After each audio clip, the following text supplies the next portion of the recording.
9 Patchalong 5.0, block number 5, day number 5, on Friday the 13th. That is a lot of numbers. Today's block is super fun. So usually I like to try to add in some type of like a medallion-ish block into the 9 Patchalongs, just to show you, a lot of the designs that we do are kind of like block-based designs, meaning they're like designs that work kind of within each of the blocks on the 9 patch quilt block. But with today's block, I wanted to show you that you can combine all those blocks and really create something fun. So obviously this design creates kind of like a fun flower, and it's really cute here as I've quilted it using the Sway 4 machine quilting ruler on the 9 patch block. A lot of these blocks, like today, for example, it could be quilted over and over and over across a patchwork quilt, just using those foundations that the patchwork gives you, and really create a beautiful design. Really, you could do pretty much all of these designs over and over and end up with some really fantastic results. So today's block, I think as far as the ruler work goes, it's pretty straightforward. You can mark everything out if you want to. I don't think there's anything wrong with adding extra markings. Go through and mark everything and see, is this really the design that I want before you actually do any quilting. I mentioned it before, but I personally think it's a lot easier to remove markings than it is to unpick quilting.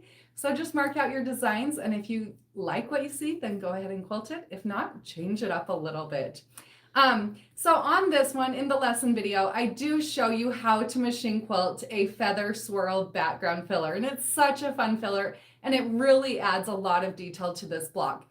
But I hope by now in this class, and really in all of my machine quilting classes, I hope you're finding that I don't believe in rules. If you quilt a design and you're like, you know what, I don't want any of that filler, or I want to add echoes, or I want something completely different, then make it your own. I really want you to take inspiration from what I share here in my classes and make these your own and have a lot of fun with machine quilting. And you guys have been doing awesome at that.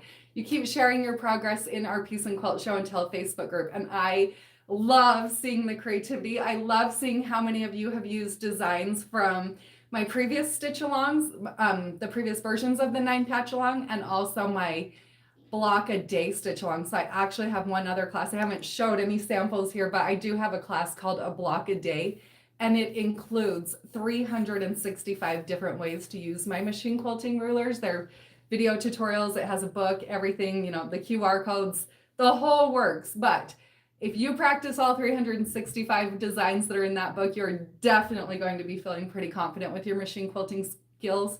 Or it's also just kind of like the Quilter's Bible. I think it's a really awesome book. But with today's block, for my version that I'm quilting here today, I'm going to be stippling my background. And the reason that I've chose to do a real simple stipple today is because I really wanted to show you that, yes, in the lesson video, I showed you something super complex, but everything doesn't have to be that way. If stippling is where you feel comfortable, then add a stipple as your background filler. Maybe you feel more comfortable with something like matchstick quilting or simple straight lines, go for it. So before we hop down and finish off my block with my machine quilting, did you have any questions for me, Brad? I do have one. Okay. Maybe it's a segue into it, but what if the block is larger or bigger than the throat space? Oh, okay. So this is a really good question, and I actually love it. So the first long arm machine, the machine I taught myself how to quilt on, was actually a Gammill 18-inch machine. And when machine quilting on a long arm machine, you'll lose a little bit of space when you have the ruler base, and you'll also lose a little bit of space on the back with the bar back there. So I couldn't always on that machine fit a whole block inside my throat. So just divide your blocks in half, or like in 2/3, and quilt what fits in your throat space, and then advance your quilt and continue on.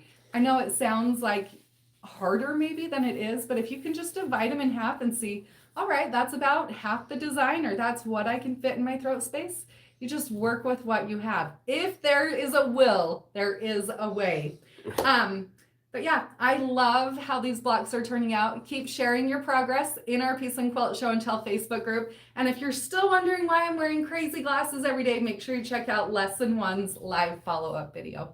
But are you ready to hop down here, Brad? And I will do some stippling to finish off my block number 5. And then just as a reminder, We will host tomorrow's live follow-up video again on YouTube, but it will be hosted at 9 a.m. Mountain Time. The same thing for Sunday's video. And then on Monday, we actually won't have an actual live video. I'll send you an email on Monday morning explaining the situation. So let's fill this in with a little bit of stippling. And I am quilting with my glasses on. She is. Witness.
Have a great day, everybody. We'll see you tomorrow morning for block number 6 live follow-up video at 9 a.m. Mountain Time. And a reminder, you can find all lessons and live follow-up videos in your classroom dashboard.